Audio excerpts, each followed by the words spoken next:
आज हम पढ़ेंगे features of a company. 5 features होते हैं कंपनी के। सबसे पहला होता है separate legal entity, second is perpetual succession, third is limited liability, fourth is artificial legal person and fifth is common seal. सबसे पहले आते हैं सेपरेट लीगल एंटिटी।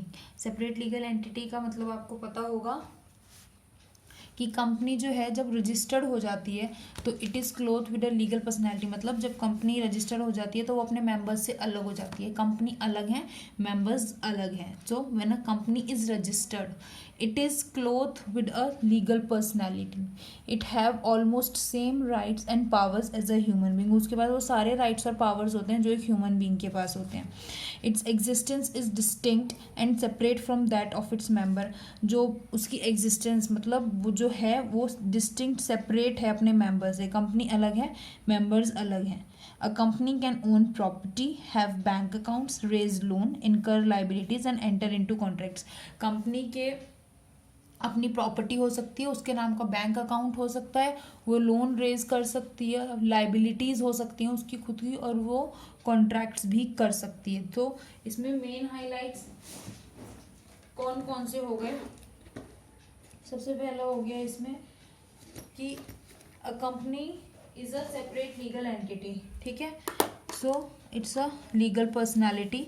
उसके पास सेम राइट्स और पावर्स होती हैं। ठीक है, उसके बाद उसकी एग्जिस्टेंस जो है वो डिस्टिंक्ट होती है और सेपरेट होती है from that of its members. और कंपनी के खुद की प्रॉपर्टी हो सकती है, उसका खुद का बैंक अकाउंट हो सकता है, वो लोन रेज कर सकती है, लाइबिलिटीज़ इनकर कर सकती है और कॉन्ट्रैक्ट्स में एंटर कर सकती है। ठीक है, तो ये मेन हाइलाइट्स हैं। अगला हम आते हैं परपेचुअल सक्सेशन। परपेचुअल सक्सेशन आपको पता होगा कि मेंबर्स मरे या जिए उससे कंपनी को कोई मतलब नहीं है। ठीक है, सो परपेचुअल सक्सेशन में पहला आता है मेंबर्स में डाई और change but a company goes on till it's wound. Members मरे या जिए या चेंज हो उससे कंपनी को कोई मतलब नहीं है, कंपनी तो चलती ही रहेगी। जो शेयर्स हैं वो चेंज हो सकते हैं, द शेयर्स में चेंज हैंड्स। शेयर्स जो है कंपनी के वो चेंज हो सकते हैं, मतलब शेयर होल्डर्स तो चेंज हो सकते हैं, लेकिन इसकी वजह से कंपनी की एग्जिस्टेंस पे कोई फर्क नहीं पड़ेगा। So that does not affect the existence of the company. Since a company is a artificial person, क्योंकि कंपनी एक आर्टिफिशियल पर्सन है, क्योंकि इसे लॉ ने बनाया है तो इसलिए लॉ ही है जो इसे खत्म कर सकता है। Its existence is not affected by the death और इंसॉल्वेंसी ऑफ द मेंबर्स। अगर मेंबर्स मर भी जाएं या इंसॉल्वेंट भी हो जाएं तो भी उसकी एग्जिस्टेंस पे कोई फर्क नहीं पड़ता है। नेक्स्ट थर्ड क्या था, लिमिटेड लाइबिलिटी। दो ऑलरेडी हम लोग डिस्कस कर चुके हैं। First one is separate legal entity and second one is perpetual succession.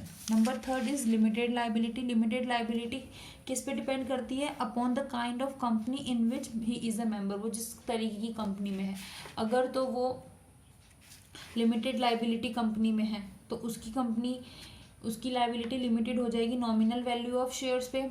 अगर वो गारंटी कंपनी में है, गारंटी कंपनी का मेंबर है, तो जितना उसका अमाउंट है जो उसने बोला है कि जब कंपनी वुंड अप होगी तो वो देगा, सिर्फ उतनी ही उसकी लाइबिलिटी है। और अगर अनलिमिटेड कंपनी है तो अनलिमिटेड लाइबिलिटी। इसका मतलब limited liability, the liability of members depends upon the kind of company in which he is a member.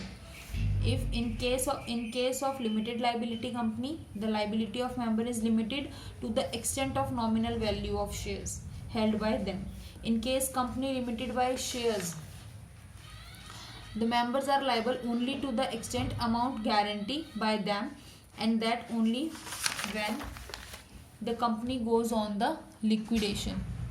ठीक है, in case of unlimited company the liability of the members is unlimited. Guys जो भी आसपास की आवाज़ आ रही है उसको इग्नोर करके सिर्फ जो मैं कह रही हूँ प्लीज़ उसी पे ध्यान रखिएगा। ठीक है, क्योंकि ये आवाज़ें आती रहेंगी, मैं रात को वीडियो को बना लूँ या कभी भी पढ़ा लूँ, ये सब हो गई।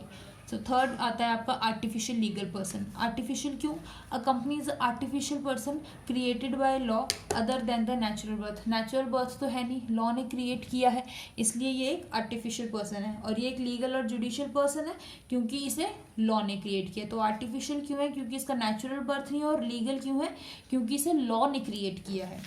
It has almost same rights and powers जो एक ह्यूमन बीइंग के पास होते हैं। एक कंपनी एक आर्टिफिशियल पर्सन होती है जो किसके थ्रू एक्ट कर सकती है, सिर्फ डायरेक्टर्स के थ्रू एक्ट कर सकती है। तो directors can not control the affairs of the company, company के अफेयर्स कंट्रोल नहीं कर सकते, but they can act as the agents of the members. और ये कंपनी के एजेंट्स होते हैं, कभी भी मेंबर्स के एजेंट नहीं होते।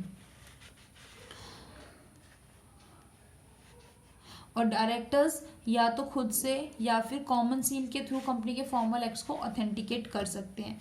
सेकंड, जो कंपनी है वो स्यू भी हो सकती है, और उसको कोई मतलब वो खुद भी स्यू कर सकती है और कोई स्यूड भी हो सकती है on it's in its own name. Can do anything which a natural person can do, कुछ भी कर सकती है जो एक नेचुरल पर्सन करता है, क्या क्या नहीं,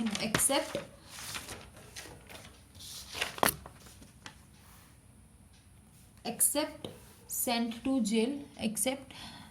to jail, take an oath, marry और प्रैक्टिस एज लर्नड प्रोफेशन, सिर्फ ये चीज़ें नहीं करती है, वो सब कुछ कर सकती है। एंड नेक्स्ट आता है आपका कॉमन सील। तो common seal is the official signature of a company which is affixed by the officers and employees of the company on its every document. हर डॉक्यूमेंट पे जो कंपनी का ऑफिशियल सिग्नेचर्स होते हैं, तो ये वो होते हैं।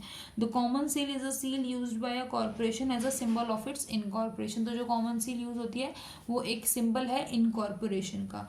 गाइस, जो भी मैंने अभी बताया है सिर्फ मेरी बात पे ध्यान दें, समझने पे ध्यान दें, बाकी सारी चीज़ों को प्लीज़ इग्नोर कीजिएगा।